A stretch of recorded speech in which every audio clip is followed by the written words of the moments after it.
दोस्तों, वीडियो शुरू करने से पहले एक बात जान लीजिए।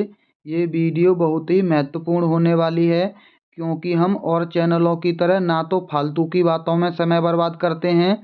और दोस्तों, सबसे खास बात, जो प्रश्न थोड़े हार्ड होते हैं, हम उन प्रश्नों के लिए आपको इतनी आसान आसान ट्रिक बताएंगे कि आप उन प्रश्नों को लंबे समय तक याद रख सकते हैं। तो चलिए दोस्तों, 2011 से लेकर के अब तक रीट के अंदर जितने भी ईवीएस के प्रश्न पूछे गए हैं, उन सभी प्रश्नों को हम इस वीडियो में शामिल करेंगे। तो चलिए दोस्तों, शुरुआत पहले प्रश्न से करते हैं। ये प्रश्न है 2011 का। एकल परिवार से तात्पर्य है। पहला है वर्ष 1950 के बाद बना परिवार। दूसरा है परिवार जिसमें माता पिता एवं उनके बच्चे शामिल होते हैं।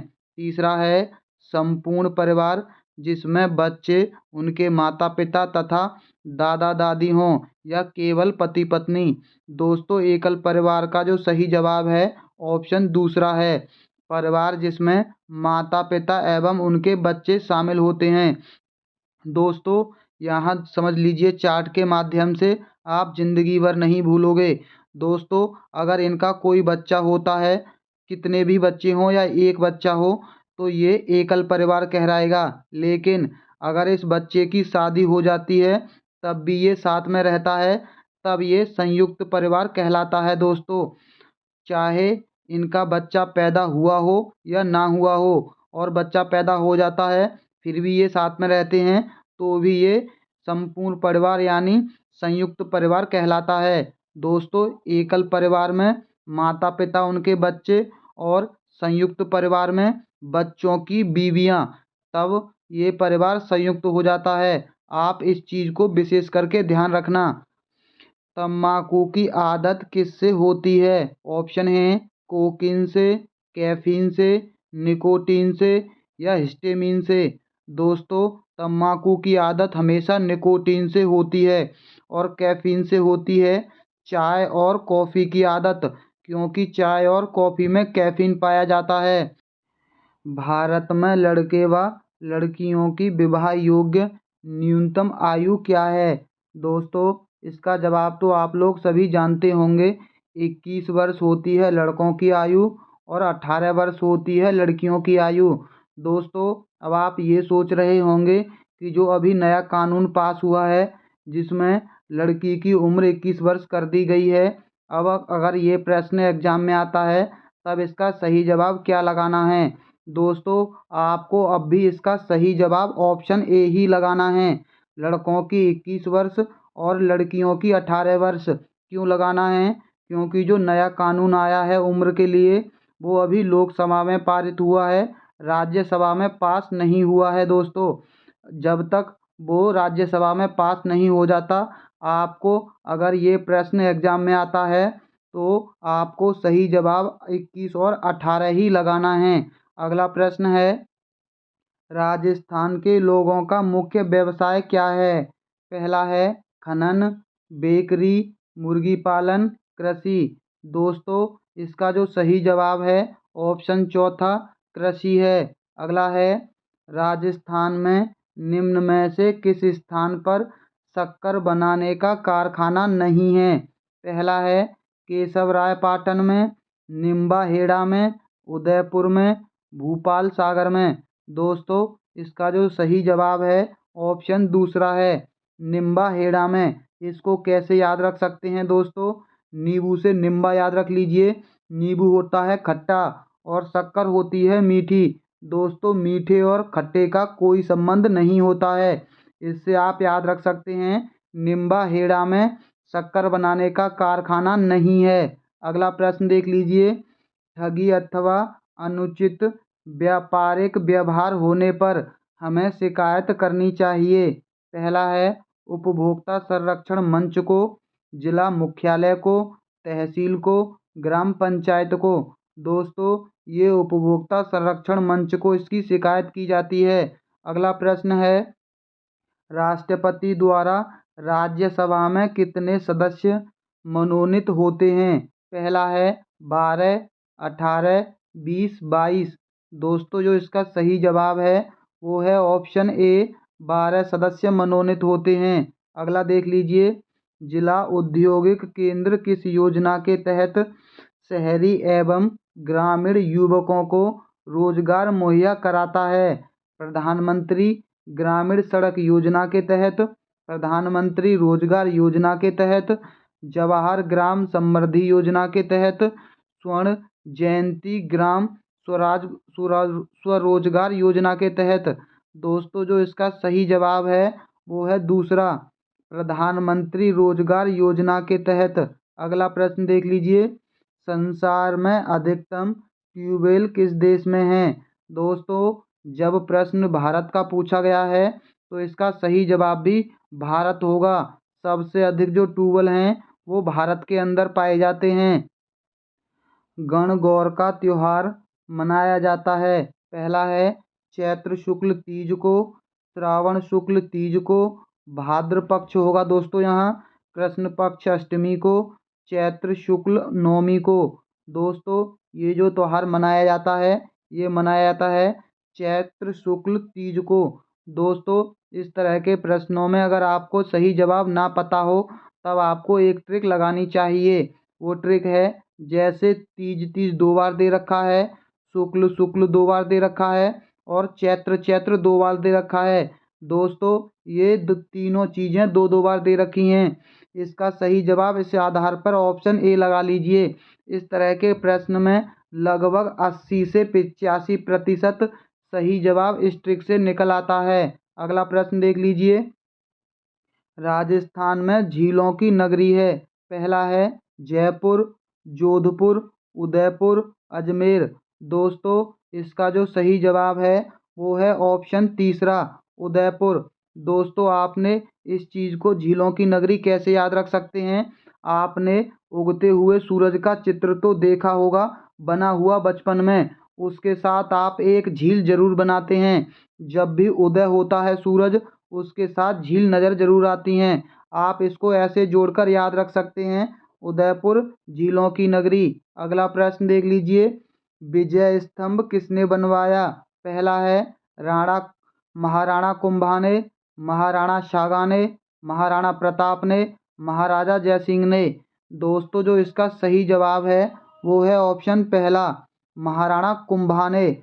दोस्तों इसको कैसे याद रख सकते हैं? स्तंभ कुंभ की तरह होता है दोस्तों, निकला हुआ, और कुंभा भी निकला हुआ माना जाता है। अगला प्रश्न देख लीजिए, निम्नलिखित यातायात संकेत का अर्थ है? पहला है मुख्य सड़क, पैदल पार पथ, रेलवे क्रॉसिंग, संकरी पुलिया। दोस्तों इसका जो सही जवाब है वो है ऑप्शन चौथा, ये है संकरी पुलिया का चिन्ह। अगला है एटीएम का पूरा रूप है? दोस्तों एटीएम की फुल फॉर्म बतानी है। ऑप्शन है automated teller machine, all time money, automated transfer machine, audit teller machine. दोस्तों जो ट्रिक हमने पहले अपनाई थी, मान लीजिए हमें इसका सही जवाब ना पता होता तो देख लीजिए, मशीन मशीन और मशीन 3 बार हो गया, टेलर टेलर 2 बार हो गया, ऑटोमेटेड ऑटोमेटेड 2 बार हो गया। देख लीजिए इस ट्रिक से इसका सही जवाब कैसे निकल आया। इसका जो सही जवाब है ऑप्शन पहला है, ऑटोमेटेड टेलर मशीन। अगला प्रश्न देख लीजिए, कंप्यूटर के माध्यम से भेजे जाने वाले संदेश को कहते हैं? पहला है एसएमएस, फैक्स, ईमेल, टेलीग्राम। दोस्तों इसका जो सही जवाब है वो है ऑप्शन तीसरा, ईमेल। एसएमएस मोबाइल में नहीं होता, टेलीग्राम भी मोबाइल में नहीं होता, और फैक्स की मशीन अलग होती है। दोस्तों आप ये मत सोचना कि फैक्स मशीन कंप्यूटर के साथ होती है। दोस्तों फैक्स मशीन अलग होती है। इसका जो सही जवाब है वो है ऑप्शन तीसरा, ईमेल। अगला प्रश्न देख लीजिए, डेंगू रोग का वाहक है? पहला है एंडीज मच्छर, क्यूलेक्स मच्छर, घरेलू मक्खी, एनाफ्लीज मच्छर। दोस्तों जो इसका जो सही जवाब है वो है पहला ऑप्शन, एंडीज मच्छर होता है डेंगू रोग का वाहक। अगला प्रश्न देख लीजिए, मनुष्य के शरीर में जैव रासायनिक प्रयोगशाला है? पहला है अमाशय, यकृत, आंत्र, वक्र। दोस्तों जो इसका जो सही जवाब है वो है ऑप्शन तीसरा, आंत्र होता है। जैव रासायनिक प्रयोगशाला। अगला प्रश्न देख लीजिए। पल्स पोलियो कार्यक्रम का उद्देश्य है। पहला है पोलियो का उपचार, पोलियो से उत्पन्न लकवा को रोकना, पोलियो का संपूर्ण उन्मूलन करना या उपरोक्त सभी। दोस्तों आप इसका सही जवाब उपरोक्त सभी मत लगा देना। इसका जो साफ साफ सही जवाब है वो है ऑप्शन तीसरा। आयोग ने भी इसका सही जवाब ऑप्शन तीसरा माना था। पोलियो का संपूर्ण उन्मूलन करना ये पल्स पोलियो कार्यक्रम का उद्देश्य है। अगला प्रश्न है कश्मीरी चोंगा कहलाता है। पहला है फिरन, अंगरखी, बुगतरी या अचकन। दोस्तों ये जो कहलाता है चोंगा वो कहलाता है फिरन। अगला प्रश्न देख लीजिए। कुत्ता मछली का आवास है। पहला है नदी, तालाब, झील, समुद्र। दोस्तों बहुत लोगों ने तो नाम भी पहली बार सुना होगा। तो नदी, तालाब और झील के अंदर कैसे ये मछली पाई जा सकती है? ये मछली पाई जाती है समुद्र के अंदर। CNG का पूरा रूप है। दोस्तों ये प्रश्न इतनी बार पूछा गया है अब तो सबको रट गया होगा। Compressed natural gas. अगला देख लीजिए। वन्य जीव सप्ताह मनाया जाता है। पहला है 1 अक्टूबर से 7 अक्टूबर तक, 15 अक्टूबर से 21 अक्टूबर तक, 1 जून से 7 जून तक, 15 जून से 21 जून तक। दोस्तों वन्य जीव जो सप्ताह मनाया जाता है ये मनाया जाता है 1 अक्टूबर से 7 अक्टूबर तक। अगला देख लीजिए। राजस्थान राज्य के वृक्ष, राज्य पक्षी तथा राज्य जंतु क्रमशः हैं। पहला है खेजड़ी, गोडवाण, चिकारा, खेजड़ी मोर बाघ, बबूल, गोडावण, शेर, आम मोर और बाघ। दोस्तों इसका जो सही जवाब है वो है ऑप्शन पहला, राज्य वृक्ष खेजड़ी है, राज्य पक्षी गोडावण है और राज्य जंतु है चिकारा। दोस्तों आप इन तीनों को अच्छे से याद रख लीजिए क्योंकि ये प्रश्न अलग अलग करके भी पूछता है। पदार्थ की किस अवस्था में अणुओं के मध्य की दूरी न्यूनतम होती है? पहला है ठोस में, द्रव में, गैस में, प्लाज्मा में। दोस्तों ठोस के अंदर अणुओं की जो दूरी सबसे कम होती है जब ही वो चीज़ें ठोस बनती हैं। जैसे जैसे दूरी बढ़ती जाएगी चीज़ें वैसे वैसे द्रव गैस में बदलती जाएंगी। अगला प्रश्न है कौन सा राज्य टाइगर स्टेट के नाम से जाना जाता है? पहला है राजस्थान, पश्चिम बंगाल, गुजरात, मध्य प्रदेश। दोस्तों टाइगर स्टेट के नाम से जाना जाता है ऑप्शन चौथा मध्य प्रदेश। अगला है निम्नलिखित में से किसका वेग अधिकतम है? पहला है हवा का, जलधारा का, ध्वनि का, प्रकाश का। दोस्तों जो वेग सबसे अधिक होता है प्रकाश का होता है क्योंकि दोस्तों प्रकाश सबसे अधिक तेजी से ट्रेवल करता है। हवा, जलधारा और ध्वनियाँ इतनी तेज उनका वेग नहीं होता है। अगला प्रश्न है सौर सेल द्वारा किस ऊर्जा को विद्युत ऊर्जा में बदला जा सकता है? दोस्तों सूर्य से प्राप्त ऊर्जा को। पहला है रासायनिक ऊर्जा में, नाभिकीय ऊर्जा को, प्रकाश ऊर्जा को या चुंबकीय ऊर्जा को। दोस्तों सूरज से प्रकाश ऊर्जा प्राप्त होती है तो प्रकाश ऊर्जा को ही बदला जाएगा विद्युत ऊर्जा में। अगला देख लीजिए। हवा में सर्वाधिक मात्रा में पाई जाने वाली गैस है। दोस्तों कितनी बार ये पढ़ चुके हैं? 78% नाइट्रोजन। अगला देख लीजिए। ऊर्जा का नवीनीकरणीय स्रोत है। दोस्तों एक प्रश्न नवीनीकरणीय और अनवीनीकरणीय से हर वर्ष देखने को मिलेगा। दोस्तों हम आपको आज एक ऐसी चीज़ बताएंगे आप कभी इन चीज़ों को नहीं भूलोगे। दोस्तों नवीनीकरणीय से समझ लीजिए जो चीज़ें नई हो सकती हैं और यानी जिन चीज़ों के अंदर जीवन होता है। दोस्तों जिनके अंदर जान होती है वो चीज़ें नवीनीकरणीय के अंतर्गत आती हैं। ऑप्शन देख लीजिए। कोयला, पेट्रोलियम, पौधे और यूरेनियम। दोस्तों इसका जो सही जवाब है ऑप्शन तीसरा है, पौधों के अंदर जान होती है इसीलिए अनवीनीकरणीय स्रोत हैं। या ऐसे याद रख लीजिए, इसको हम बार बार प्रयोग में ला सकते हैं और जिन चीज़ों को बार बार प्रयोग में नहीं ला सकते वो अनवीनीकरणीय स्रोत होते हैं। अगला प्रश्न है, ओजोन परत मिलती है, पहला है थर्मोस्फियर में, स्ट्रेटोस्फियर में, ट्रोपोस्फियर में या मिलिस्फियर में। दोस्तों इसका जो सही जवाब है वो है ऑप्शन दूसरा, स्ट्रेटोस्फियर में मिलती है यानी समताप मंडल में। दोस्तों चलिए चलते हैं 2012 के प्रश्नों पर। दोस्तों इससे पहले कि हम 2012 के प्रश्नों की प्रैक्टिस करें, आप हमारी वीडियो को लाइक और हमारे चैनल को सब्सक्राइब तो कर ही सकते हो। चलिए 2012 का पहला पेपर देख लेते हैं। पहला प्रश्न, राजस्थान के किस जिले में पेट्रोलियम निकाला जाता है? पहला है वारा जिले में, भरतपुर जिले में, जोधपुर जिले में या बाड़मेर जिले में। दोस्तों इसका जो सही जवाब है वो है ऑप्शन चौथा, बाड़मेर जिले में। दोस्तों इसको कैसे याद रख सकते हैं, अगर किसी गांव या किसी शहर में पेट्रोलियम का कुआं निकल आता है तो दोस्तों देखने के लिए लोगों की बाढ़ आ जाएगी। आप इसको ऐसे याद रख सकते हैं, जहां भी पेट्रोल निकलता है वहां लोगों की बाढ़ आ जाती है। बाड़मेर में पेट्रोलियम निकाला जाता है। अगला प्रश्न देख लीजिए, उदयपुर तथा भीलवाड़ा जिले में मिलने वाले खनिज हैं। पहला है जस्ता, सीसा, चांदी और तांबा। जस्ता, जिप्सम, गार्नेट एवं सोना। सीसा, चांदी, टंगस्टन एवं तांबा। चांदी, रॉक फास्फेट, टंगस्टन एवं जिप्सम। दोस्तों इसका जो सही जवाब है वो है ऑप्शन पहला, जस्ता, सीसा और चांदी एवं तांबा।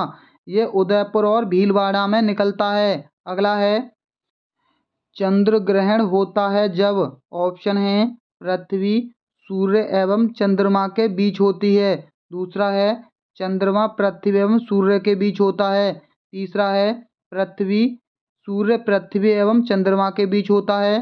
पृथ्वी, सूर्य एवं चंद्रमा तीनों एक सीध में होते हैं। दोस्तों इसका जो सही जवाब है वो है ऑप्शन पहला, पृथ्वी, सूर्य एवं चंद्रमा के बीच होती है। दोस्तों इसको कैसे याद रख सकते हैं, चंद्र ग्रहण और सूर्य ग्रहण को? दोस्तों जब भी चंद्र ग्रहण होगा चंद्रमा सबसे आखिरी में आएगा, सूर्य अपनी जगह स्थिर रहता है, बीच में पृथ्वी आती है, लास्ट में चंद्रमा। और जब सूर्य ग्रहण होगा तो पृथ्वी लास्ट में आएगी। आप इस बात को याद रख लीजिए, चंद्र में चंद्र पीछे और बाकी सूर्य में पृथ्वी पीछे। अगला प्रश्न है, राष्ट्रीय पशु है दोस्तों मोर, शेर, बाघ, चिकारा। दोस्तों इसका जो सही जवाब है वो है ऑप्शन तीसरा, बाघ। चिकारा हमने अभी देखा था, ये राजस्थान का राज्य जंतु है। अगला देख लीजिए, सूर्य नगरी नाम है। ऑप्शन है जयपुर का, जैसलमेर का, बाड़मेर का या जोधपुर का। दोस्तों इसको याद रखने का सबसे आसान तरीका है, राजस्थान के अंदर थी जोधाबाई, और जो सबसे ज़्यादा खूबसूरत महिला थी उनको देख करके सबकी आंखों में चमक आ जाती थी, और सूर्य के अंदर सबसे ज़्यादा चमक होती है।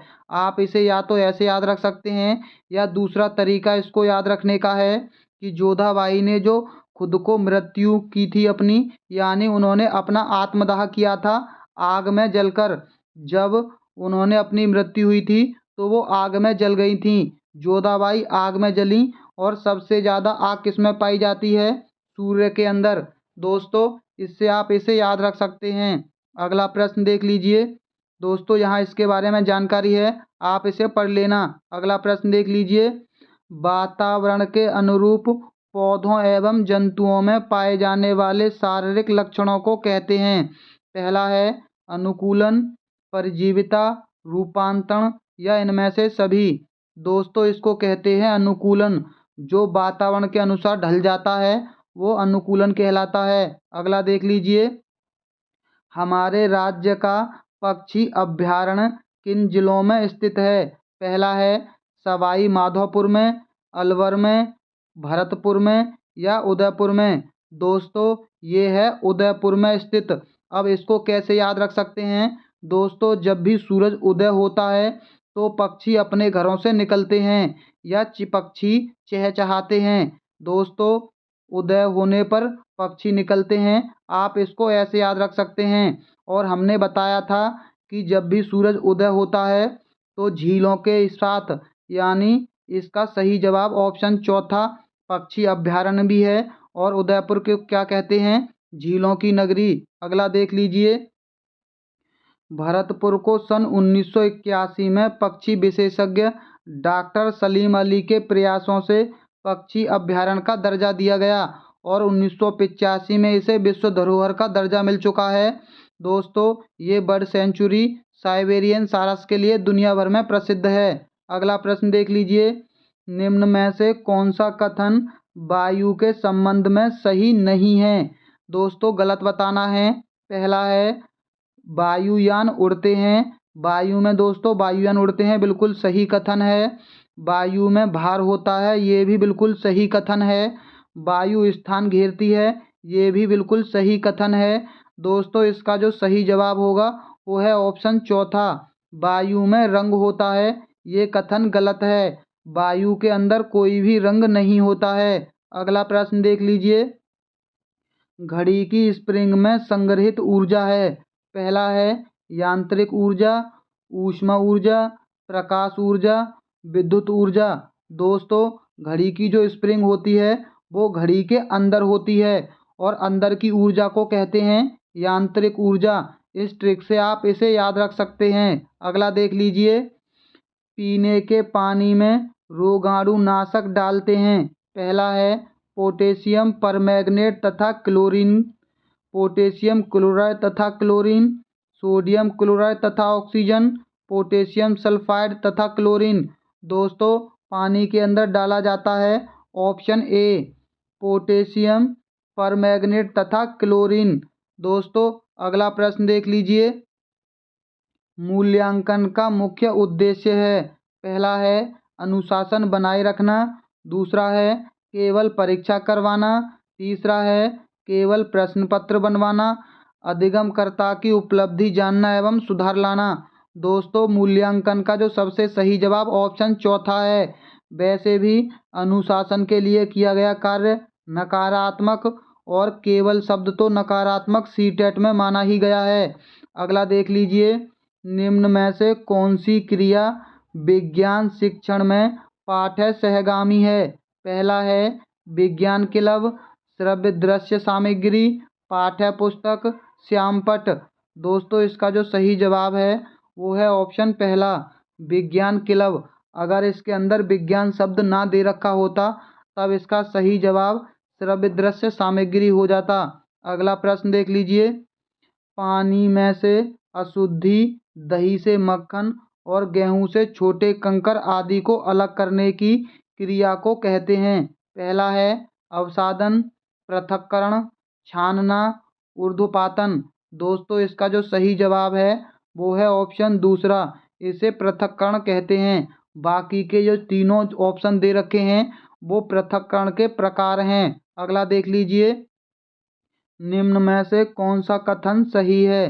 पहला है श्रव्य दृश्य सामग्री छात्रों के लिए उपयोगी है, दूसरा है चार्ट एवं ग्राफ श्रव्य दृश्य सामग्री हैं, तीसरा है चार्ट का प्रयोग केवल सामाजिक विज्ञान में किया जाता है, शिक्षण में कुशलता के लिए श्रव्य दृश्य सामग्री महत्वपूर्ण नहीं है। दोस्तों यानी इसका जो सही जवाब होगा दोस्तों पहला, श्रव्य दृश्य सामग्री छात्रों के लिए उपयोगी होती हैं, ये इसका पहला सही जवाब है। अगला देख लीजिए, परीक्षण की वास्तविक रचना से पूर्व उसकी प्रारंभिक जांच कर लेनी चाहिए।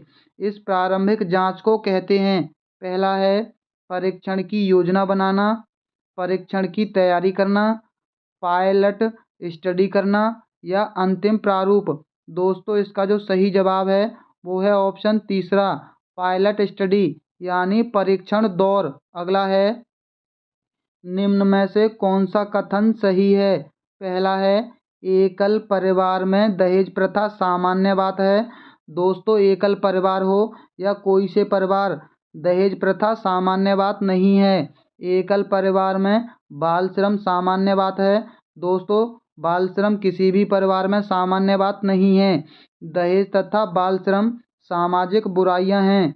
दोस्तों ये सामाजिक बुराइयां टॉपिक से प्रश्न पूछा गया है, तो इसका सही जवाब ऑप्शन तीसरा है। अगला देख लीजिए, मानव शरीर हड्डियों का ढांचा मात्र रह जाता है, इसका कारण है। पहला है लंबे समय तक तंबाकू ग्रहण करने से। दूसरा है लंबे समय तक शराब का सेवन करने से। तीसरा है परिवार के लोगों द्वारा नशा करने से। चौथा है परिवार के लोगों द्वारा तंबाकू ग्रहण करने से। दोस्तों इसका जो सही जवाब है वो है ऑप्शन पहला, लंबे समय तक तंबाकू ग्रहण करने से। अगर किसी ऑप्शन में ये दोनों प्रश्न सही होते तो ये दोनों कथन सही हो जाते। ए और बी दोनों कथन सही हैं, लेकिन कोई ऑप्शन ऐसा नहीं है, तब इन दोनों में जो आंसर लगाना है वो तंबाकू लगाना है। अगला प्रश्न देख लीजिए, कौन सी सामग्री घर बनाने में काम नहीं आती है। दोस्तों ये तो बच्चों वाला प्रश्न है, स्कूटर घर के काम में नहीं आता है। अगला है ऊन प्राप्त होती है। ऑप्शन है भेड़, ऊंट और याक के बालों से, भेड़, शेर एवं ऊंट के बालों से। दोस्तों शेर के बाल किसी में हिम्मत है लाने की। ऊंट, हाथी एवं खरगोश के बालों से। दोस्तों हाथी पर बाल ज़्यादा नहीं होते, गाय पर भी बाल नहीं होते दोस्तों ऊन लायक, यानी इसका जो सही जवाब है वो है ऑप्शन पहला, भेड़, ऊंट एवं याक के बालों से प्राप्त होती है। अगला देख लीजिए, बंदर, शेर तथा चूहे के घर क्रमशः हैं। दोस्तों ये तो बच्चों वाला प्रश्न है। बंदर पेड़ पर रहता है और शेर गुफा में, चूहा बिल के अंदर रहता है। अगला प्रश्न देख लीजिए, निम्न को सावधानी से देखें। दोस्तों ये यातायात से प्रश्न पूछा गया है। मुख्य सड़क है, संकरी पुलिया है, रेलवे फाटक है या खराब सड़क है। दोस्तों ये हिस्सा गड्ढों को दर्शा रहा है, यानी ये खराब सड़क का चिन्ह है। अगला है छोटी माता एवं रेबीज रोग का कारण होता है। पहला है वायरस, प्रोटोजोआ, बैक्टीरिया या निमेटोड। दोस्तों ये वायरस के कारण होता है छोटी माता और रेबीज रोग। अगला देख लीजिए, हम भोजन करते हैं एवं पाचन होता है, इस पचित भोजन के उपयोगी पदार्थों का अवशोषण होता है। पहला है आमाशय की दीवार पर या छोटी आंत्र की दीवार से, बृहद आंत्र की दीवार से या यकृत में। दोस्तों ये होता है आमाशय की दीवार से। अगला प्रश्न देख लीजिए, पौधे प्रकाश संश्लेषण द्वारा भोजन बनाते हैं। प्रकाश संश्लेषण क्रिया में निम्न आवश्यक होते हैं। दोस्तों ऑक्सीजन, जल, सूर्य का प्रकाश एवं पर्णरहित। दूसरा है ऑक्सीजन, शर्करा, सूर्य का प्रकाश एवं जल। तीसरा है कार्बन डाइऑक्साइड, जल, सूर्य का प्रकाश एवं पर्णरहित। चौथा है कार्बन डाइऑक्साइड, शर्करा, जल एवं सूर्य का प्रकाश। दोस्तों इसका जो सही जवाब है वो है ऑप्शन दूसरा, कार्बन डाइऑक्साइड, जल, सूर्य का प्रकाश एवं पर्णरहित। दोस्तों अगला प्रश्न देख लीजिए, मानव शरीर का सामान्य तापमान होता है। ऑप्शन है 33 degree Celsius, 38 degree Celsius, 98.6 degree Celsius या 37 डिग्री सेल्सियस। दोस्तों मानव शरीर का तापमान होता है 37 डिग्री सेल्सियस। दोस्तों अगर यहाँ सी की जगह एफ होता तो ये ऑप्शन भी सही हो जाता। 98.6 डिग्री फ़ारेनहाइट होता है या 37 डिग्री सेल्सियस होता है, यानी ये दोनों बिल्कुल सही हो जाते अगर इसकी जगह एफ होता। अगला प्रश्न है, निम्नलिखित में से कौन सा राज्य या देश राजस्थान के जैसलमेर तथा श्री गंगानगर जिलों से लगा हुआ है। दोस्तों गुजरात, मध्य प्रदेश, हरियाणा या पाकिस्तान। दोस्तों पाकिस्तान लगा हुआ है जैसलमेर और श्री गंगानगर ज़िले से। दोस्तों यहाँ इनके किलोमीटर की दूरी दे रखी है। अगला है प्रथम कृत्रिम उपग्रह का नाम है। भास्कर, आर्यभट्ट, रोहिणी, एडुसेट। दोस्तों ये है आर्यभट्ट। अगला है विश्व पर्यावरण दिवस मनाया जाता है। दोस्तों कितनी बार ये प्रश्न आ चुका है, अब तो सबको रट गया होगा। 5 जून इसका सही जवाब है। अगला देख लीजिए, जलीय जंतु में श्वसन होता है। दोस्तों फेफड़ों के द्वारा, फुफ्फुसों के द्वारा, या वायु कोशों के द्वारा, या गलफड़ों के द्वारा। दोस्तों इसका जो सही जवाब है वो है ऑप्शन चौथा, गलफड़ों के द्वारा श्वसन होता है। अगला प्रश्न देख लीजिए, राष्ट्रीय झंडे के बारे में निम्न कथनों का सावधानी पूर्वक अवलोकन कीजिए। पहला है, सबसे ऊपर केसरिया रंग त्याग एवं बलिदान का प्रतीक है। दोस्तों ये कथन बिल्कुल सही है। दूसरा है, बीच में सफ़ेद रंग शांति का प्रतीक है। दोस्तों ये भी कथन बिल्कुल सही है। ये ऑप्शन कट गया दोस्तों, और ये ऑप्शन, चौथा ऑप्शन कट गया। केवल 2 ऑप्शन बचे आपके पास। तीसरा है, मध्य में चक्र शांति एवं खुशहाली का प्रतीक है। दोस्तों शांति का प्रतीक सफ़ेद रंग है, चक्र नहीं है, यानी तीसरा कथन गलत हो गया। और ऐसा ऑप्शन एकमात्र ऑप्शन तीसरा है। तीसरा कथन गलत है।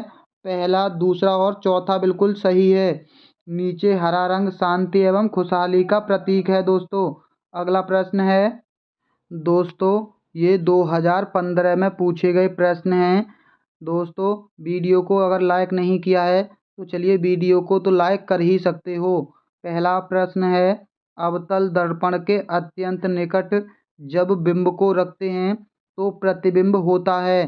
पहला है, वास्तविक सीधा व छोटा। दूसरा है, आभासी सीधा एवं बड़ा। तीसरा है, आभासी उल्टा एवं छोटा। चौथा है, वास्तविक उल्टा एवं छोटा।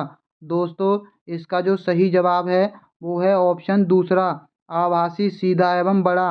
दोस्तों आज हम आपको दर्पण और लेंस के बारे में चीज़ें बताएंगे, आप जीवन भर नहीं भूलोगे। अवतल दर्पण देख लीजिए दोस्तों।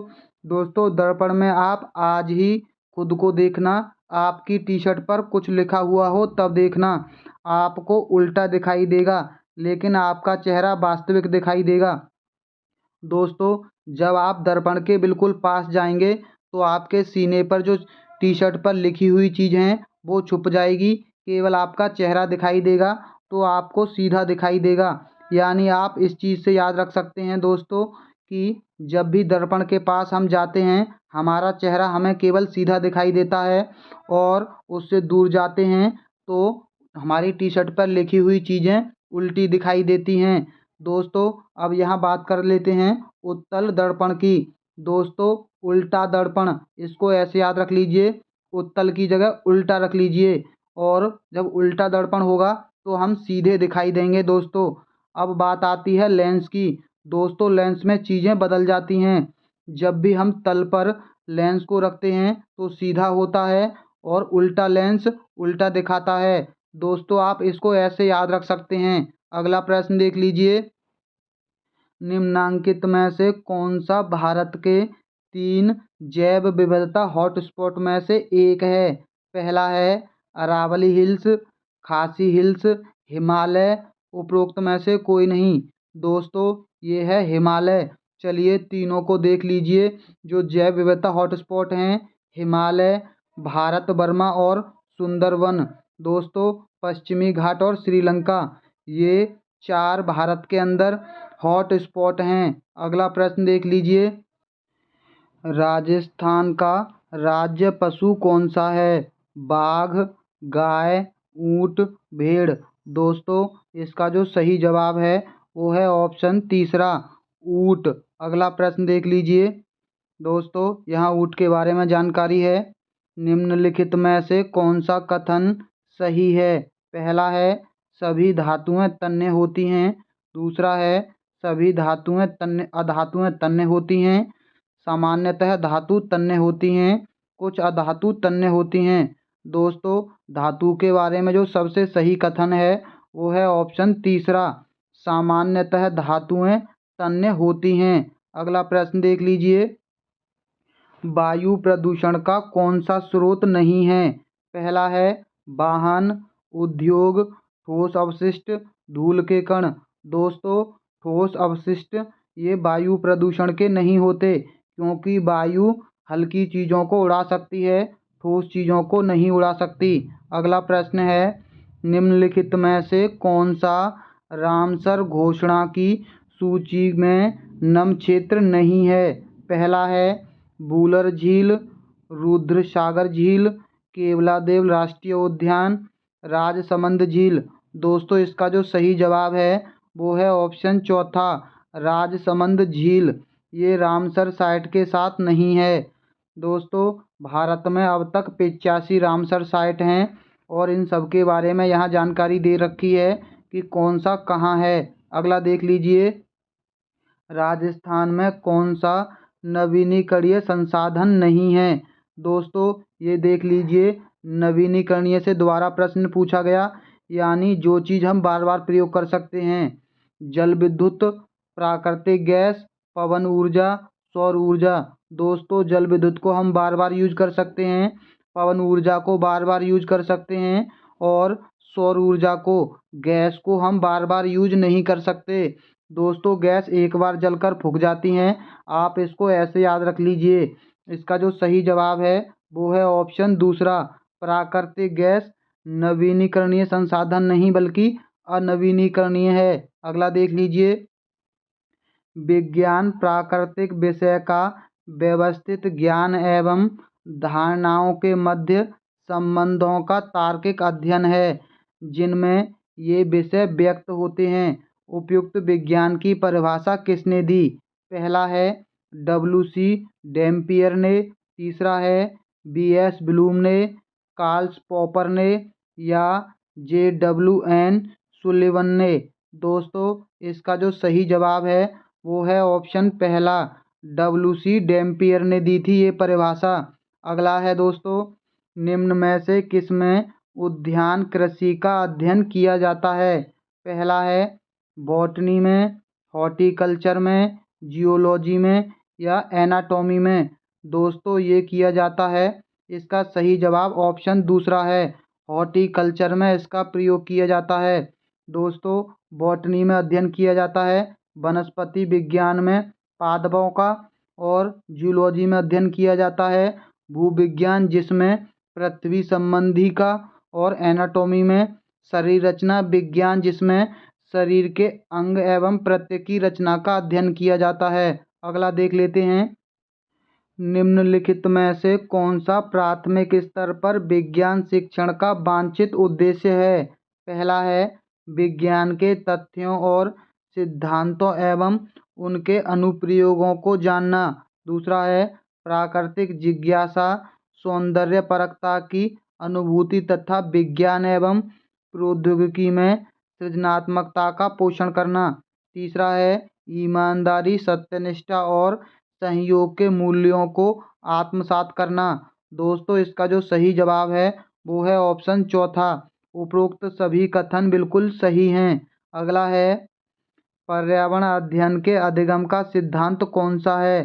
पहला है आवश्यकता का सिद्धांत, उपयोगिता का सिद्धांत, जीवन से संबंधित होने का सिद्धांत, उपयुक्त सभी। दोस्तों, इसका भी सही जवाब उपरोक्त सभी है। अगला देख लीजिए, कौन सी गैस ग्लोबल वार्मिंग के लिए उत्तरदायी है? दोस्तों, nitrogen, methane, carbon dioxide, sulphur dioxide. दोस्तों, वैसे मीथेन और कार्बन डाइऑक्साइड ये दोनों गैसें ही ग्लोबल वार्मिंग के लिए उत्तरदायी हैं, लेकिन इन दोनों में जो सबसे ज़्यादा उत्तरदायी है वो है ऑप्शन तीसरा, कार्बन डाइऑक्साइड।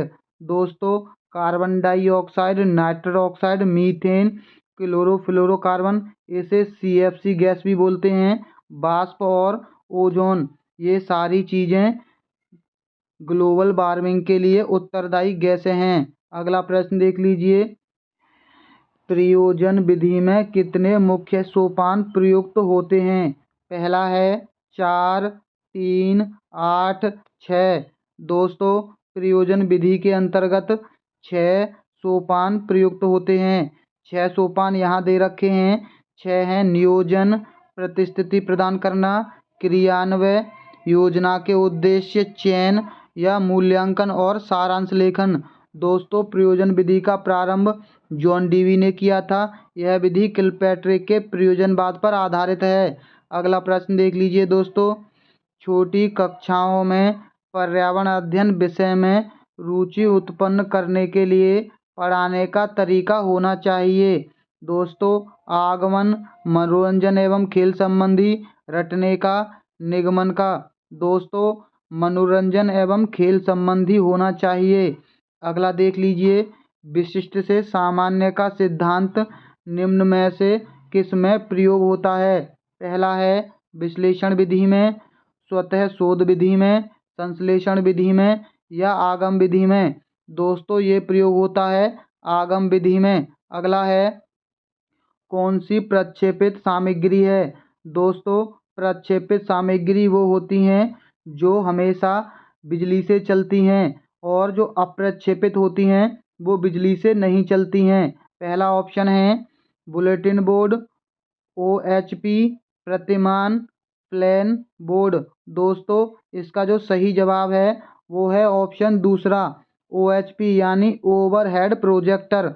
दोस्तों, प्रोजेक्टर बिजली से चलता है, बाकी की ये तीनों बिजली से नहीं चलती हैं। अगला प्रश्न देख लीजिए। अच्छे प्रश्न पत्र की क्या विशेषता है? पहला है वैधता, विश्वसनीयता, पहला और दूसरा दोनों, व्यापकता या विस्तृत। दोस्तों, इसका आयोग ने सही जवाब तीसरा माना था, वैधता और विश्वसनीयता। लेकिन इसका जो सही जवाब होगा वो ये तीनों चीज़ें होती हैं।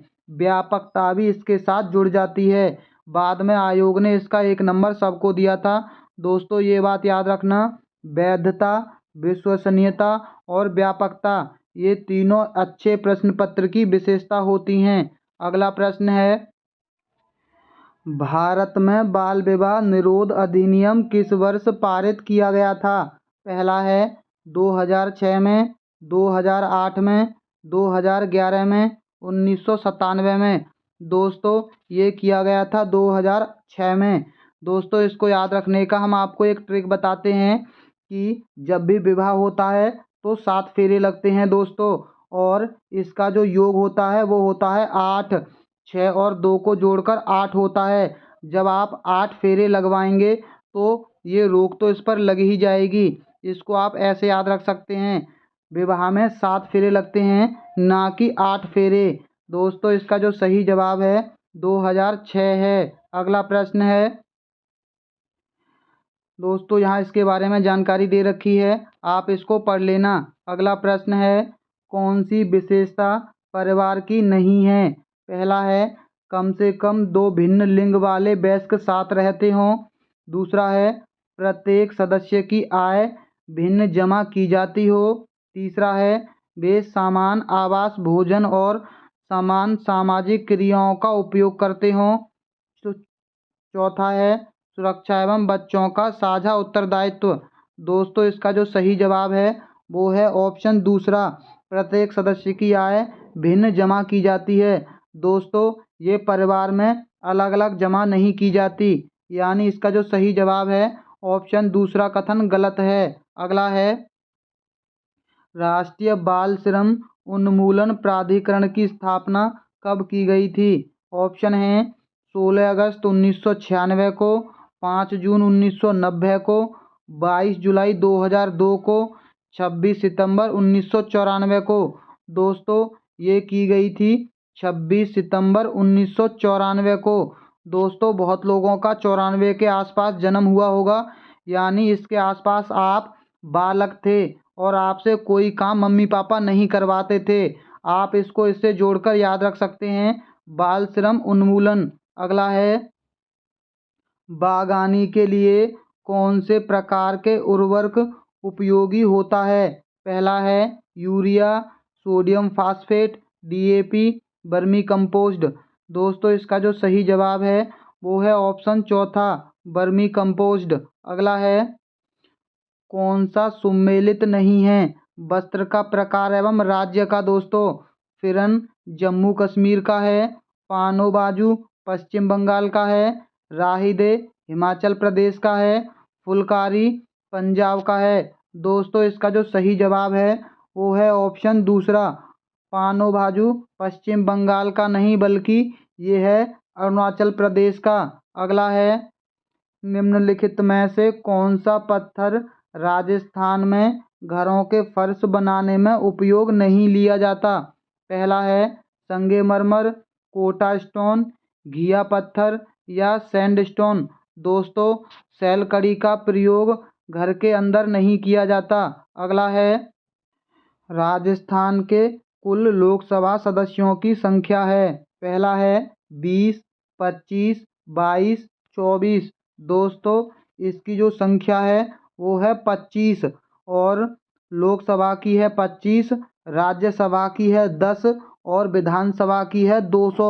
दोस्तों आप इसको ऐसे याद रख सकते हैं। अगला है, कौन सा सुमेलित नहीं है मेला और राज्य?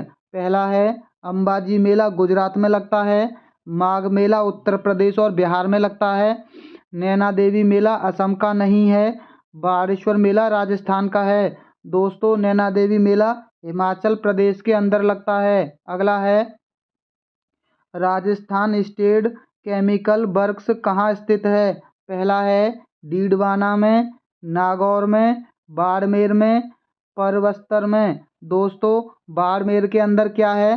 पेट्रोलियम, क्योंकि पेट्रोल निकलती है तो बाढ़ आती है। दोस्तों ऐसे ही आप इसको ऐसे याद रख सकते हैं कि केमिकल के अंदर कोई भी हाथ नहीं दे सकता, केमिकल को आप डंडा से घुमाते हैं। दोस्तों जो भी लोग खेत में दवाई वगैरह का यूज करते हैं, जब भी दवाई लगाते हैं तो दवाई को घोरने के लिए डंडा का प्रयोग करते हैं। दोस्तों कोई भी केमिकल हो आप हाथ से नहीं घुमा सकते या नहीं घोल सकते, उसके लिए डंडा का प्रयोग करते हैं। आप इसको ऐसे याद रख सकते हैं, केमिकल वर्क्स पाया जाता है डीडवाना में। अगला है, भारत में उपभोक्ता संरक्षण अधिनियम किस वर्ष लागू किया गया? दोस्तों 1981, 1985, 1986, 1988। दोस्तों ये लागू किया गया था ऑप्शन तीसरा 1986 में। अगला है, मलेरिया रोग किसके कारण से होता है? पहला है प्लाज्मोडियम, एंटमीबा, रिट्रोवायरस या साल्मोनेला।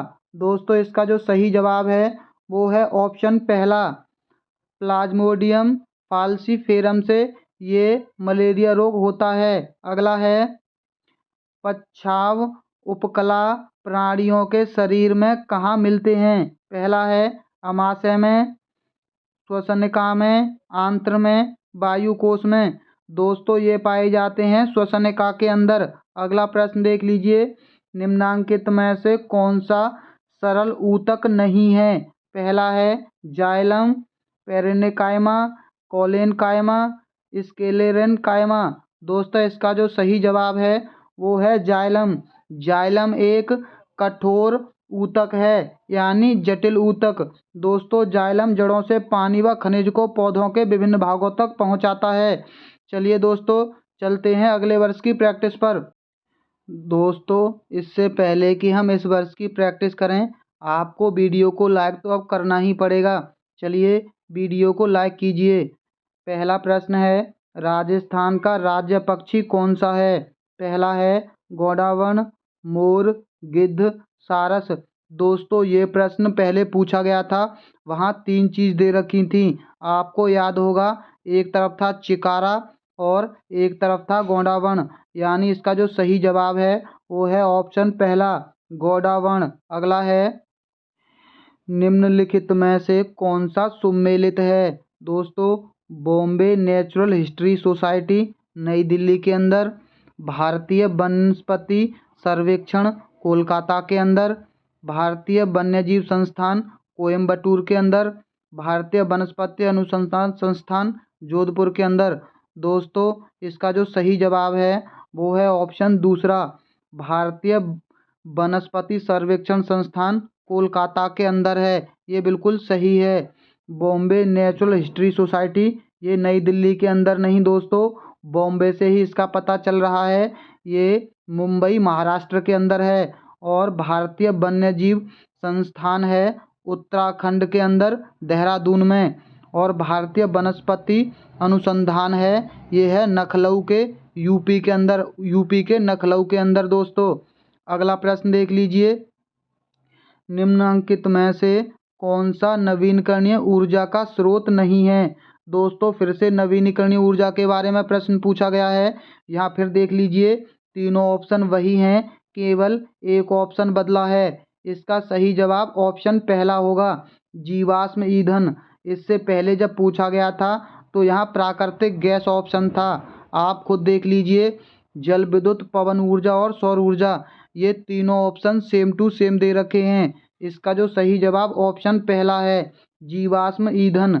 प्रश्न एक दूसरे पर डिपेंड होते हैं दोस्तों। परितंत्र शब्द का गठन किसने किया। ऑप्शन है हीकल ने, हमबोल्ट ने, टास्ले ने या ओडम ने। दोस्तों पारितंत्र शब्द का गठन किया था एजी टास्ले ने। अगला है, भारत का सर्वाधिक वर्षा वाला स्थान कौन सा है। दोस्तों ये तो बच्चों वाला प्रश्न है, आपने जीके में पढ़ा होगा, मानसराम, ये चेरापूंजी का स्थान है। अगला देख लीजिए, पर्यावरण के जैविक घटक में सम्मिलित हैं। ऑप्शन है भूमि, वायु, पौधे, जल। दोस्तों हमसे एक मिस्टेक हो गई है कि हमने नवीनकरणीय के बारे में, जब पहले नवीनकरणीय वाला प्रश्न आया था तब हमने आपको बता दिया था कि उसके अंदर जान होती है, बल्कि जो चीज़ें बार बार प्रयोग होती हैं वो नवीनकरणीय के अंतर्गत आती हैं। दोस्तों जान वाला प्रश्न ये है, जिन चीज़ों के अंदर जान होती है उसे जैविक कहते हैं, या इसको ऐसे याद रख सकते हैं, जा से जैविक और जा से जीवन। जिन चीज़ों के अंदर दोस्तों जान होती है या जीवन होता है वो जैविक घटक होते हैं। इसका जो सही जवाब है वो है ऑप्शन तीसरा, पौधे। पर्यावरण शिक्षा में सामूहिक चर्चा से संबंधित शिक्षण विधि कौन सी है। पहला है भूमिका निर्वाह विधि, व्याख्यान विधि, वर्णन विधि, विचार गोष्ठी विधि। दोस्तों इसका जो सही जवाब है वो है ऑप्शन डी, विचार गोष्ठी विधि। अगला प्रश्न देख लीजिए, सतत एवं व्यापक मूल्यांकन सीसीई का मुख्य उद्देश्य है। पहला है विद्यालय में उपस्थिति के समय बालक के प्रत्येक पहलू का मूल्यांकन करना। दूसरा है विद्यालय में उपस्थिति के समय बालक की रुचि का मूल्यांकन करना। तीसरा है विद्यालय में उपस्थिति के समय बालक के ज्ञान एवं बोध का मूल्यांकन करना। और चौथा है विद्यालय में उपस्थिति के समय बालक के कौशलों का मूल्यांकन करना। दोस्तों इसका जो सही जवाब है वो है ऑप्शन चौथा, क्योंकि ये तीनों भी बिल्कुल सही हैं, लेकिन प्रत्येक पहलू, ये सभी पहलू इसमें शामिल हो जाते हैं, इसीलिए इसका जो सही जवाब है वो है ऑप्शन पहला। अगला प्रश्न देख लीजिए, IEEP का पूर्ण रूप है। दोस्तों इंटरनेशनल एनवायरमेंटल एजुकेशन प्रोजेक्ट। दूसरा है इंटरनेशनल एनवायरमेंटल एजुकेशन प्रोग्राम। तीसरा है इंडियन एनवायरमेंटल एजुकेशन प्रोजेक्ट। चौथा है इंडियन एनवायरमेंटल एजुकेशन प्रोग्राम। दोस्तों ये इसका सही जवाब है ऑप्शन दूसरा, इंटरनेशनल एनवायरमेंटल एजुकेशन प्रोग्राम। अगला प्रश्न है, पर्यावरण अध्ययन शिक्षण के दौरान विद्यार्थियों की शैक्षिक उपलब्धियों को देखने के लिए निम्नलिखित में से किस आकलन सूचक का प्रयोग नहीं किया जाना चाहिए। पहला है दोस्तों अवलोकन आकलन का, चर्चा करना का, प्रयोग करना का, उपचारात्मक शिक्षण करना का। दोस्तों उपचारात्मक शिक्षण हम जब करते हैं जब बच्चा कोई चीज़ सीखने में कठिनाई का महसूस करता है। अगला प्रश्न है दोस्तों, निम्नलिखित में से कौन सी विशेषता अच्छे शिक्षण की नहीं है। पहला ऑप्शन है अच्छा शिक्षण क्रिया आधारित होता है। दूसरा है अच्छा शिक्षण लोकतांत्रिक होता है। तीसरा है अच्छा शिक्षण मूल्य आधारित नहीं होता। चौथा है अच्छा शिक्षण स्वव्यवस्थित निश्चित उद्देश्य युक्त होता है। दोस्तों इसका जो सही जवाब है वो है ऑप्शन सी, अच्छा शिक्षण मूल्य आधारित नहीं होता, ये कथन गलत है, बल्कि अच्छा शिक्षण मूल्य आधारित होता है। अगला प्रश्न है, निम्नलिखित में से कौन सा विकल्प पर्यावरण अध्ययन की विषय वस्तु में सम्मिलित नहीं किया जाता है? पहला है वन संरक्षण, राजनीतिकी संरक्षण, जल संरक्षण, मृदा संरक्षण। दोस्तों, वन, जल और मृदा ये तो पर्यावरण के अंतर्गत आते हैं। राजनीति का पर्यावरण में कोई कार्य नहीं है। निम्नलिखित में से कौन सा नियम अधिगम के प्रयास एवं त्रुटि सिद्धांत से संबंधित नहीं है? पहला है पुनर्वलन का नियम, तत्परता का नियम, अभ्यास का नियम या प्रभाव का नियम। दोस्तों, इसका जो सही जवाब है वो है ऑप्शन पहला, पुनर्वलन का नियम। दोस्तों, तत्परता, अभ्यास और प्रभाव ये तीनों नियम थॉर्नडाइक के हैं। ये पुनर्वलन का नियम है BF स्किनर का। इसको आप हमेशा के लिए कैसे याद रख सकते हैं? दोस्तों, BF हमेशा अपनी गर्लफ्रेंड को हमेशा पुनर्वलन देता है आगे बढ़ने के लिए। आप इसको ऐसे याद रख सकते हैं कि BF गर्लफ्रेंड को क्या देता है? पुनर्वलन। यानी इसका जो सही जवाब है वो ऑप्शन ए है, पुनर्वलन का नियम। और ये BF स्किनर का है। इसको आसानी से BF से याद रख लीजिए, आप कभी नहीं भूलोगे। अगला है, भारत में बाल श्रम को प्रतिबंधित करने के लिए बाल श्रम निषेध अधिनियम किस वर्ष में पारित किया गया? पहला है दोस्तों 1938 में, 1988 में, 1986 में या 2017 में। दोस्तों, ये किया गया था 1986 में। प्रश्न रिपीट हुआ है दोस्तों। अगला है, भारत में लड़कियों और लड़कों की विवाह की न्यूनतम आयु, ये भी प्रश्न रिपीट हुआ है। लड़कियों की आयु है 21 वर्ष। दोस्तों, लड़कियों की आयु है 18 वर्ष और लड़कों की है 21 वर्ष। अगला देख लीजिए दोस्तों, राजस्थान की वस्त्र नगरी का नाम बताइए दोस्तों। उदयपुर, अजमेर, सीकर, भीलवाड़ा। दोस्तों, इसका जो सही जवाब है ऑप्शन डी है, भीलवाड़ा। दोस्तों, वस्त्र नगरी है भीलवाड़ा और उदयपुर क्या है? झीलों की नगरी। अगला प्रश्न देख लीजिए, नशीली दवाओं की लत को नियंत्रित करने हेतु आमतौर पर प्रयुक्त की जाने वाली औषधि का नाम क्या है? ऑप्शन है फॉलिक अम्ल, कोकीन, एस्कॉर्बिक अम्ल या पैथिडीन। दोस्तों, इसका जो सही जवाब है वो है एस्कॉर्बिक अम्ल, यानी खट्टी चीज़ें। अगला है, निम्नलिखित में से कौन सा 100% खुले में शौच मुक्त राज्य है? दोस्तों, आंध्र प्रदेश, असम, केरल या तमिलनाडु। दोस्तों, जो राज्य सबसे ज़्यादा पढ़ा लिखा होगा, शिक्षित होगा, वही राज्य ऐसा कार्य करेगा और वो है केरल राज्य। अगला है, राजस्थान के राज्यसभा सांसदों की कुल संख्या है। दोस्तों, हम आपको बता चुके हैं कि इसकी संख्या है 10। अब आप हमें बताना है कि 25 लोकसभा की है या विधानसभा की। दोस्तों, 200 भी आपको बताना है। ये दो चीज़ हैं, 10, 25 और 200। आपको कमेंट बॉक्स में बताना है कि कौन सी संख्या किसकी है। अगला देख लीजिए, नायलॉन का आविष्कार किसने किया? मेल्विन कैल्विन ने। दोस्तों, वॉलेस कैरोथर्स ने, रॉबिन हिल्स ने या पीटर ने। दोस्तों, इसका जो सही जवाब है वो है ऑप्शन दूसरा, वॉलेस कैरोथर्स ने इसका आविष्कार किया था। अगला है, निम्नलिखित में से कौन सा राजस्थान से संबंधित नहीं है? दोस्तों, बाड़ेश्वर मेला, पुष्कर मेला, खिजड़ली मेला या माघ मेला।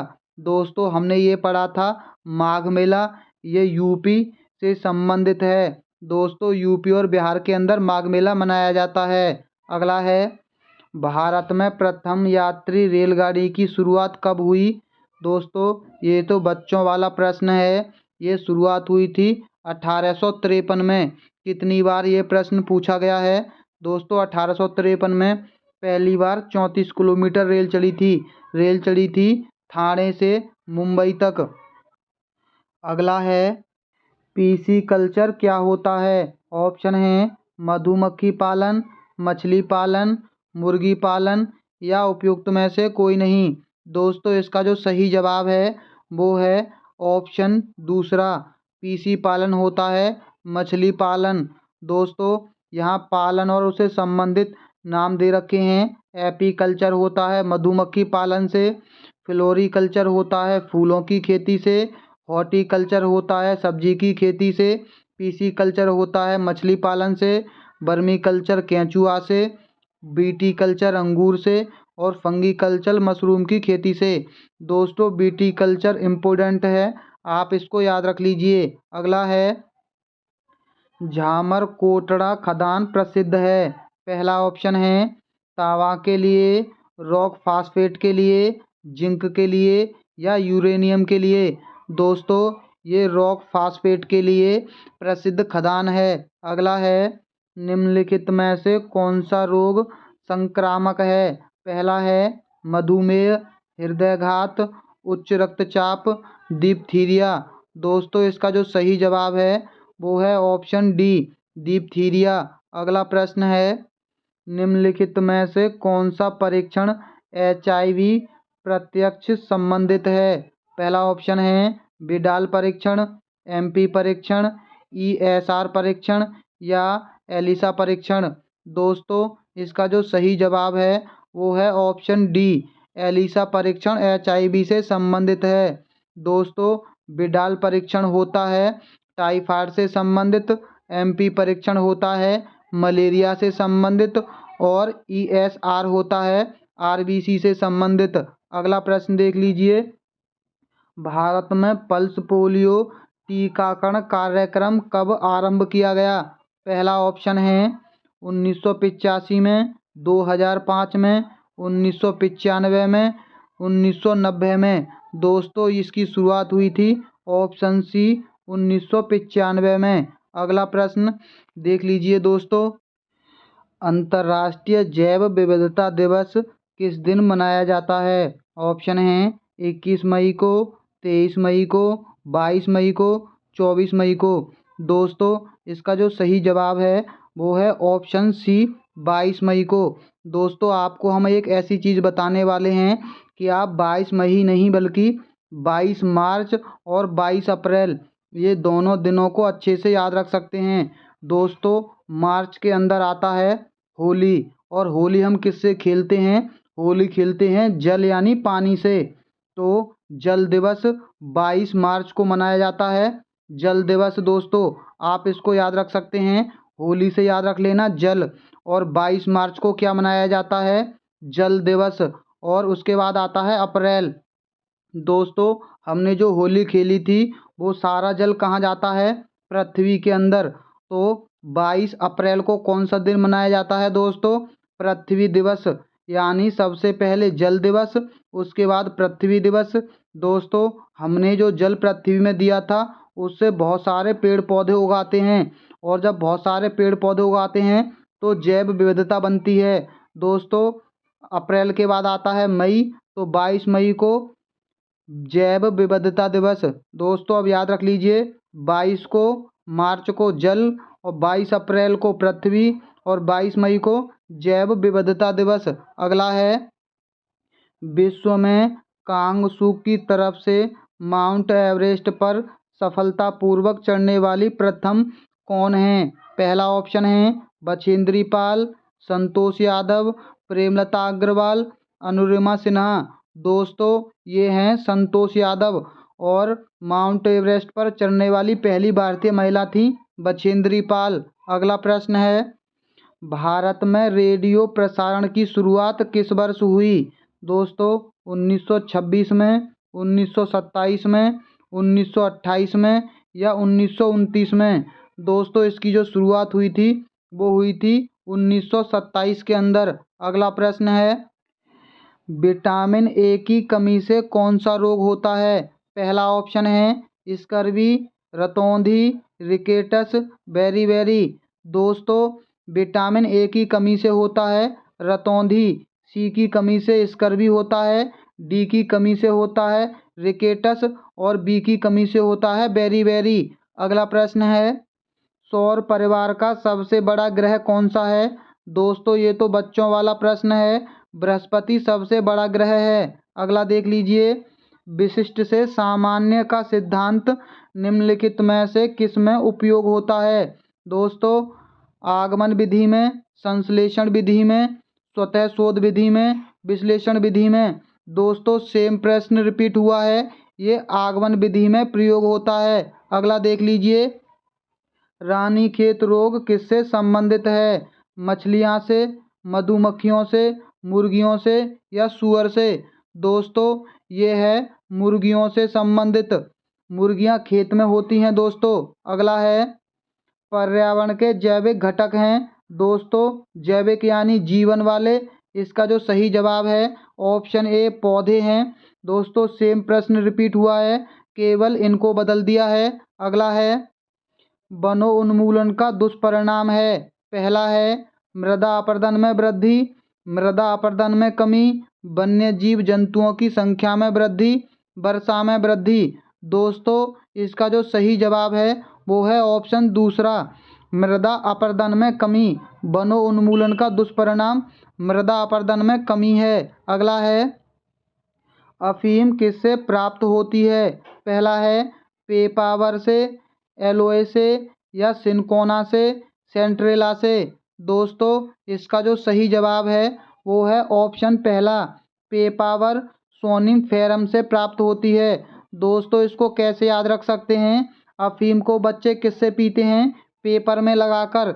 इसको आप इससे ऐसे याद रख सकते हैं, अफीम पेपर में लगाकर पी जाती है, पेपावर से प्राप्त होती है। अगला है, स्वच्छ भारत मिशन कब शुरू किया गया? पहला है 2 अक्टूबर 2013 को, 2 अक्टूबर 2014 को, 2 अक्टूबर 2015 को, 15 अगस्त 2014 को। दोस्तों, 2 बार 2014 दे रखा है और 2 अक्टूबर कई बार दे रखा है। इसका जो सही जवाब है वो है ऑप्शन दूसरा, 2 अक्टूबर 2014 को। अगला है, दोस्तों यहाँ मिलान करना है। वैसे सबसे पहले मलेरिया होता है दोस्तों प्लाज्मोडियम से, ये हमने चेक कर लिया था, यानी ये वाला ऑप्शन सही नहीं होगा क्योंकि ये प्रश्न पहले पूछा जा चुका है। इसके बाद आता है अमीबियासिस और ये होता है एंटा अमीबा से। दोस्तों, यहाँ अमीबा, तो इसका जो सही जवाब, ये तो तीनों के अंदर बी भी है। अब इसके बाद ए देख लीजिए दोस्तों, यहाँ भी तीसरा दे रखा है, आपको यहाँ भी चौथा दे रखा है दोस्तों। अब आपको सबसे ज़्यादा बार डी पीछे दे रखा है दोस्तों, तब इसका सही जवाब डी लगा दीजिए क्योंकि सबसे ज़्यादा बार डी है पीछे और दोस्तों सबसे ज़्यादा बार सी है, तो आप इसको ऐसे भी सही जवाब लगा सकते हैं। दोस्तों, ज़्यादातर ऐसे प्रश्नों के सही जवाब आपको मिल जाते हैं। अब आप इनका मिलान कर लीजिए, मलेरिया का प्लाज्मोडियम, दोस्तों प्लाज्मोडियम ए का तीसरा और अमीबा का अमीबा से लगा दीजिए। अब 6 रोग का बचा, यानी तीसरे का बी बचा और चौथे का चौथा रहा दोस्तों। अगला प्रश्न है, बर्फ से बनाया गया घर कहलाता है? पहला है इग्लू, रैन बसेरा, हरित गृह, बसेरा। दोस्तों, इसका जो सही जवाब है वो है ऑप्शन पहला, इग्लू। अगला प्रश्न है, राजस्थान का जिला जो राज्य के अधिकतम जिलों के साथ अपनी सीमा साझा करता है? पहला है भीलवाड़ा, अजमेर, बाड़मेर, नागौर। दोस्तों, इसका जो सही जवाब है वो है ऑप्शन डी, नागौर। इसको 2 तरीके से याद रख सकते हैं दोस्तों, जिसके सबसे ज़्यादा दोस्त होंगे वो कहेगा मेरी तरफ ज़्यादा गौर मत कर, या जिसके सबसे ज़्यादा दुश्मन होंगे उसकी तरफ कोई गौर नहीं करेगा। अगला है, कपड़ों का वह समूह चुनिए जो बिना सिले पहना जाता है? दोस्तों, साड़ी, कमीज और टोपी। दोस्तों, साड़ी बनाई जाती है यानी सिली जाती है, पगड़ी, साड़ी और कुर्ता सिला जाता है दोस्तों, टी शर्ट, लुंगी और टोपी। दोस्तों, टी शर्ट भी सिली जाती है, टोपी भी सिली जाती है, धोती, साड़ी और पगड़ी। दोस्तों, धोती नहीं सिली जाती, ना ही साड़ी और ना ही पगड़ी। इसका जो सही जवाब है ऑप्शन डी है। अगला है, ग्रेग जॉन, दोस्तों यहाँ मेंडल होगा, मेंडल ने शोध कार्य किया था? ऑप्शन है ड्रोफिला पर, चूहों पर, मटर पर, स्टीन पर। दोस्तों, इन्होंने किया था मटर पर अपना प्रयोग। अगला है, प्रथम भारतीय अंतरिक्ष यात्री कौन थे? कल्पना चावला, सुनीता विलियम्स, राकेश शर्मा, राजाचरी। दोस्तों, भारतीय अंतरिक्ष यात्री राकेश शर्मा थे। अगला है, निम्नलिखित में से राजस्थान के किस दुर्ग को चिड़िया टुंक के नाम से भी जाना जाता है? पहला है रणथंभौर का दुर्ग, मेहरानगढ़ का दुर्ग, सोनार किला या कुंभलगढ़ का दुर्ग। दोस्तों, इसका जो सही जवाब है वो है ऑप्शन बी, मेहरानगढ़ का दुर्ग। अगला है, जल दिवस किस दिन मनाया जाता है? दोस्तों, क्या अब इसको बताने की ज़रूरत रही? दोस्तों, हमने आपको बता दिया था जल कब मनाया जाता है। दोस्तों, जिस दिन होली खेलते हैं, और होली मार्च के महीने में खेली जाती है। अब दोस्तों, आपको हमें बताना है कि 22 अप्रैल को कौन सा दिवस मनाया जाता है। अगला प्रश्न देख लीजिए, निम्नलिखित में से कौन सा एंजाइम लार में उपस्थित होता है? Pepsin, trypsin, lactase, ptyalin. दोस्तों, लार के अंदर जो होता है वो होता है टाइलिन। अगला है, नीचे दिया गया यातायात संकेत कौन सा है? चौराहा है, पैदल पार पथ है, रेलवे क्रॉसिंग है या संकरी पुलिया है? दोस्तों, ये रेलवे लाइन है, यानी रेलवे क्रॉसिंग है। अगला है, राजस्थान में किस देवता को ऊँटों का देवता के नाम से जाना जाता है? पहला है गोगा जी को, रामदेव जी को, पाबू जी को, भोमिया जी को। दोस्तों, पाबू जी को ऊँटों का देवता कहते हैं। दोस्तों, पाबू जी को याद रख लीजिए, बाबू जी, और राजस्थान का बाबू है ऊँट। अगला है, भारत में वन्यजीव संरक्षण अधिनियम किस वर्ष लागू हुआ? पहला है दोस्तों 1962 में, 1972 में, 1982 में, 1992 में। दोस्तों, ये लागू हुआ था 1972 में। अगला प्रश्न है, जो जातियों की रेड डेटा बुक प्रकाशित करता है वह संगठन है? ICFRE, दूसरा है WW, तीसरा है IUCN, चौथा है UNEP। दोस्तों, ये है IUCN। दोस्तों, रेड डेटा बुक होती है जो प्रजातियां विलुप्त होने वाली होती हैं, उनका नाम रेड डाटा बुक में डाला जाता है। अगला प्रश्न है, जैव विविधता शब्द किसने दिया था? दोस्तों, जी टेराले ने, ई हीकल ने, RH हिटेकार ने, WG रोंजन ने। दोस्तों, ये दिया था WG रोंटजन होता है दोस्तों इसका। अगला है, निम्नलिखित में से उस त्योहार को चुनिए जो श्रावण की पूर्णिमा को मनाया जाता है? दिवाली, होली, महाशिवरात्रि, रक्षाबंधन। दोस्तों, रक्षाबंधन मनाया जाता है पूर्णिमा को। अगला है, सीतावाड़ी का मेला जहाँ लगता है वह है? ऑप्शन है अरनोद, प्रतापगढ़, चौथका, बरवाड़ा, सवाई माधोपुर, केलवाड़ा, बारा, पुष्कर, अजमेर। दोस्तों, ये है केलवाड़ा, बारा। अगला है, राजस्थान का राज्य वृक्ष है? दोस्तों, इसका जवाब तो आपको हमें कमेंट बॉक्स में देना होगा, क्योंकि ये बहुत ही आसान प्रश्न है। निम्नलिखित में से कौन सा एंजाइम अग्नाशय द्वारा स्रावित नहीं होता? पहला है रेनिन, लाइपेज, ट्रिप्सिन, एमाइलेज। दोस्तों, इसका जो सही जवाब है वो है ऑप्शन पहला, रेनिन। अगला है, भारत का राष्ट्रीय जलीय प्राणी है? गंगे डॉल्फिन, बेल, शेर, चिनकारा। दोस्तों, गंगा के अंदर पाया जाता है गंगे डॉल्फिन, यानी राष्ट्रीय जलीय प्राणी। दोस्तों, अब तक आपने देखा कि हमने आपका फालतू की बातों में बिल्कुल भी समय बर्बाद नहीं किया। दोस्तों, अगर यही प्रश्न आप किसी और चैनल पर देख रहे होते तो आपके 3 से 4 घंटे बर्बाद हो गए होते। दोस्तों, जो काम कम समय में किया जा सकता है उसके लिए 3 से 4 घंटे क्यों बर्बाद करना। चलिए दोस्तों, जिन लोगों को ऐसे ही प्रैक्टिस करनी है वो हमारी वीडियो को लाइक और हमारे चैनल को सब्सक्राइब ज़रूर कर लेना।